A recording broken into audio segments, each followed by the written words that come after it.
आमर तीन जिला जोटा कि नयागढ़ केन्दुझर और जाजपुर जिला यही तीनोटी जिले में एलईडी स्ट्रीट लाइट इंस्टॉलेशन 2021 रु 2023 मध्य करा जायकरी से दुर्नीति बहुत परिमाण रही इनफॉरमेशन आमको मिलता। यही इनफॉरमेशन को आम आधार करी आमर विजिलेंस उक्त से तीन जिले में गोटे सरप्राइज वेरिफिकेशन जॉइंट वेरिफिकेशन है से जो प्रकल्पटी जो होता आमर एलईडी स्ट्रीट लाइट इंस्टॉलेशन से 5th स्टेट फाइनेंस अर्थ विनियोग करी तीन जिले में जॉइंट वेरिफिकेशन करिवारे प्राय 3 कोटी टंकार अर्थ आत्मसात होइथिबार आमको जना पड़ी अछि।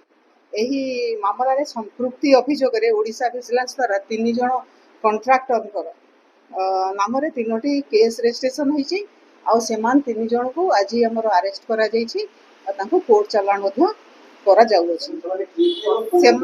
सेमाने 3 जन हेले गिरिजा शंकर दास प्रोप्राइटर मेसर्स ट्रांसपावर जोटा कि आम मयूरभंज अवस्थित जे कि नयागढ़ जिला इंस्टॉलेशन करुले। सेकेंड हेले Dharanidhar Sahu proprietor messrs Biraja electrical and construction जे कि जाजपुर जिला काम करते। आउ थर्ड हेले विभूति भूषण विश्वाल प्रोप्राइटर जोगमाया ट्रेडर्स जे कि आमर केउझर जिला एलईडी स्ट्रीट लाइट इंस्टॉलेशन करुले।